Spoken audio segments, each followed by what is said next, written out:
apa kabar? Saatnya Anda menyimak berita Medan bersama saya Agisa Febila. Sejumlah berita menarik akan kami sajikan untuk Anda berikut 3 berita utama hari ini. Ratusan kepala keluarga berpotensi terisolir akibat robohnya jembatan Sei Air Tenang di Kabupaten Langkat.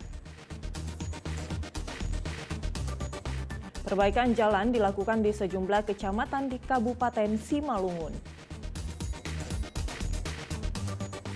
Seekor sapi yang hendak disembelih kabur dan berlarian di Jalan Protokol Kota Panyabungan, Mandailing, Natal.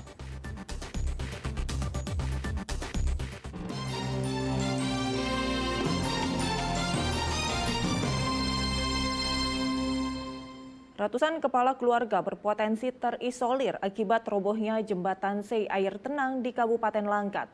Kini untuk sementara dibuat jalan alternatif yang hanya bisa dilewati pengendara motor dan mobil. Robohnya jembatan Sei Air Tenang di Kabupaten Langkat Titi Besi yang menghubungkan 2 kecamatan yakni Kecamatan Batang Serangan dan Kecamatan Padang Tualang saat berdampak kepada masyarakat sekitar.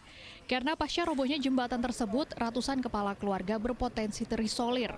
Sementara ini pihak kepolisian beserta Dinas Perhubungan melakukan rekayasa lalu lintas dengan membuat jalur alternatif sepanjang lebih kurang 3 km mulai dari pintu masuk dari Dusun Tegal Rejo menuju Desa Beteng Rejo dengan jenis kendaraan yang bisa melintas yaitu kendaraan roda 2, roda 3, dan roda 4 pribadi.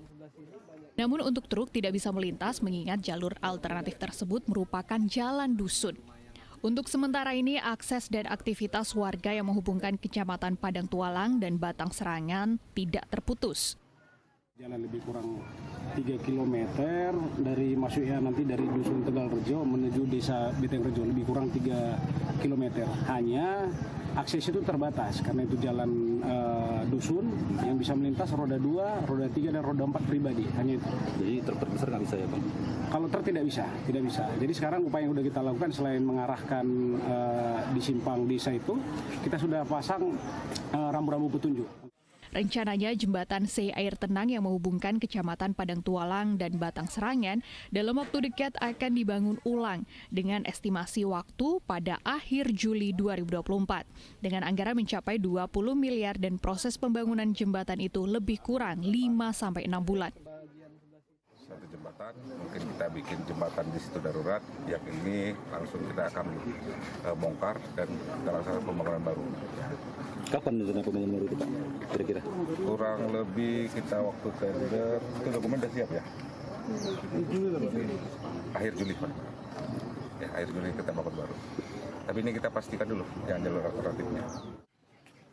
Diketahui jembatan Sei Air Tenang yang merupakan jalur utama ke objek wisata Tangkahan kondisinya sudah memprihatinkan sejak beberapa tahun terakhir. Namun dengan kondisi tersebut, truk bermuatan besar masih terus melintas melalui jembatan itu. Muhammad Hamdani melaporkan dari Langkat. Perbaikan jalan di sejumlah kecamatan di Kabupaten Simalungun. Data dari Dinas PUPR Kabupaten Simalungun terjadi peningkatan pembangunan jalan sebanyak 68%.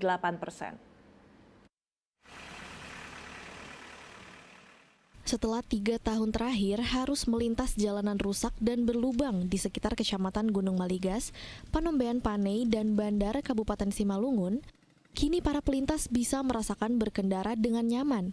Akses jalan mulai terlihat di aspal dan dapat dinikmati warga. Enggak terlalu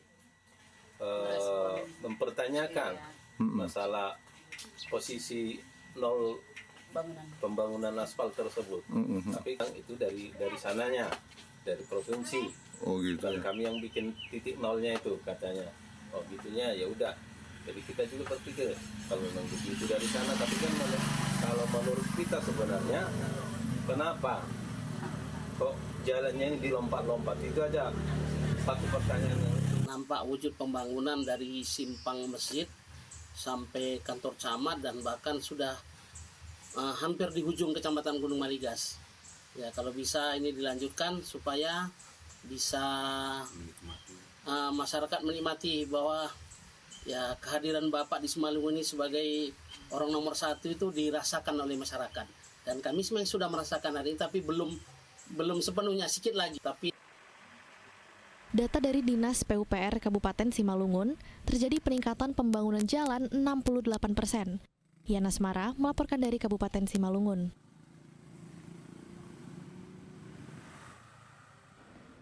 Satuan Narkoba Polres Pelabuhan Belawan menggerebek rumah seorang wanita lansia yang terlibat jaringan peredaran narkoba di pesisir Belawan. Petugas juga menyita 4 plastik narkoba seberat 5 gram jenis sabu-sabu siap edar.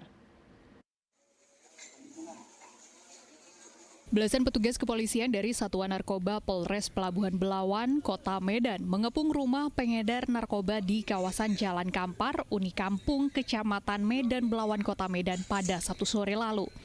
Petugas berhasil meringkus seorang wanita lansia yang menjual narkoba bernama Munau Harahap. Dari lokasi, petugas juga menyita barang bukti berupa 4 plastik narkoba seberat 5 gram sabu-sabu siap edar. Pelaku langsung diboyong ke Polres Pelabuhan Belawan untuk dilakukan pengembangan dan untuk memutus mata rantai jaringan narkoba. Diketahui pelaku terlibat jaringan pengedar narkoba di pesisir Belawan yang menjual narkoba dengan paket kecil. Saudari MH ini atau alias Nenek, modusnya memperjualbelikan dengan paket-paket kecil. Kemudian kalau dikumpulkan dari bibit yang kita tangkap kemarin kurang lebih 5 gram. Untuk mengetahui dari mana asal barang bukti didapat, pelaku hingga kini masih ditahan di Mapolres Pelabuhan Belawan. Muhammad Hamdani melaporkan dari Kota Medan. 2 remaja 14 tahun di Kota Medan jadi korban perdagangan manusia dipaksa melayani pria hidung belang. Dari penelusuran pihak kepolisian, pelaku adalah seorang remaja yang merupakan teman korban sendiri.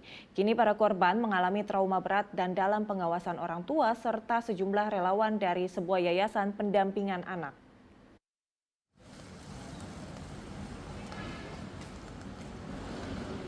Seorang remaja 12 tahun di Kota Medan menjadi mucikari. Ya, hal ini terungkap berawal dari korban berinisial N. Awalnya dilaporkan hilang oleh orang tuanya pada 19 April lalu. Korban tak kunjung pulang setelah diajak bertemu oleh temannya berinisial M. Seorang remaja berusia 12 tahun yang diketahui belakangan berperan sebagai mucikari. Pelaku yang berinisial M mengajak korban ke sebuah penginapan setelah sebelumnya mengajak korban makan di sebuah restoran. Tanpa menaruh curiga, korban menuruti ajakan M masuk ke sebuah kamar. Namun tidak lama kemudian korban didatangi seorang pria hidung belang dengan berbagai bujuk rayu memaksa korban melayani hubungan seksual. Sejak itu korban N memilih putus sekolah. Tidak cukup menjual korban N. Pelaku yang berinisial M ternyata juga melakukan hal yang sama terhadap korban berinisial F. Seperti halnya N, korban F juga diperjualbelikan kepada pria yang sama. Menurut kuasa hukum korban, terdapat sedikitnya 5 korban yang diperdagangkan oleh M yang masih berusia 12 tahun kepada satu pria yang merupakan seorang pengusaha. Hanya TPPU, tindak pidana perdagangan orang. Nah, di situ mereka dipaksa untuk dijual ya, secara bahasa kasar, dijual bagaimana untuk dapat disetujui oleh pelaku yang saat ini sedang kita laporkan. Nah, nama pelakunya itu inisial BY ya. Nah, tempat kejadian itu di Hotel Pardede. Di Hotel Pardede pada kejadian itu sekitar Maret April. Kini korban F dan N yang berusia 14 tahun itu tampak mengalami trauma berat dan dalam pengawasan orang tua juga sejumlah relawan dari sebuah yayasan pendampingan anak. Korban lainnya masih dalam tahap pendampingan setelah mengalami kondisi yang sama.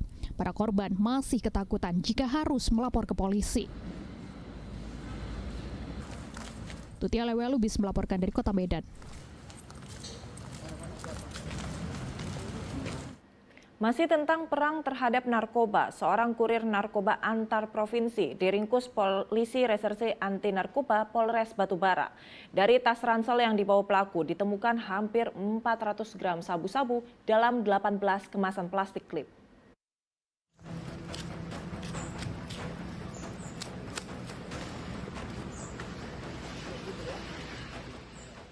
Personil reserse anti narkoba menyergap Ahmad, warga Aceh Timur. Ia disergap dalam perjalanan dari Aceh di Desa Perkebunan 50, Kecamatan 50, Batubara, dengan mengendarai 1 unit minibus. Saat penggeledahan, dari tas ransel yang dibawa oleh pelaku ditemukan 375 gram sabu-sabu dalam 18 kemasan plastik klip. Barang tersebut dikemas rapi sebagai paket kiriman sebuah perusahaan dalam kotak kardus dilapisi lakban. Pelaku merupakan kurir sabu-sabu untuk diedarkan di daerah Batubara. Sabu-sabu yang akan dijual dibawa dari Aceh. Dari hasil interogasi awal, penyelundupan narkoba dari Aceh ke Batubara dan sekitarnya telah dilakukan 3 kali menggunakan jalur darat. Jadi beliau informasinya ingin mengedarkan di wilayah hukum Polres Batubara. Tersangka ini berasal dari Provinsi Nat, ya, tepatnya di Aceh Timur. Polisi masih menyelidiki beberapa nama yang disebutkan oleh pelaku sebagai pengedar dan penjual. Tutia Lewelubis melaporkan dari Batubara. Waspada akan segala tindak kejahatan, khususnya pencurian motor. Pastikan Anda memiliki pengamanan ganda pada motor Anda. Petugas Satuan Reskrim Polres Serdang Bedagai menangkap pelaku pencurian sepeda motor di 2 lokasi yang berbeda. Para pelaku nekat melakukan aksi pencurian tersebut karena terhimpit masalah ekonomi. Tim Polres Serdang Bedagai meringkus pencuri motor yang melakukan pencurian di kawasan Serbajadi, Kabupaten Serdang Bedagai pada bulan Mei lalu. Pelaku adalah Hardianto. Kemudian berdasarkan dari pengakuan tersangka Hardianto, petugas kepolisian pekan lalu kembali menangkap 1 orang tersangka lainnya atas nama Sucipto Lubis. Mereka mengaku nekat melakukan aksi pencurian tersebut karena terhimpit masalah ekonomi. Keduanya diancam kurungan penjara selama 7 tahun penjara. Dapatkan keterangan bahwasannya pada saat melakukan aksi tersebut, si Budi didampingi oleh temannya yang bernama Hardianto alias Hardi. Kemudian pada hari Sabtu tanggal 8 Juni 2024 sekira pukul 02.30 WIB di perkebunan Adolina kita berhasil menangkap si Hardianto alias Hadi. Demikian. Untuk kedua pelaku ini dikenakan pasal berapa? Untuk kedua pelaku kita kenakan pasal 363 KUHP.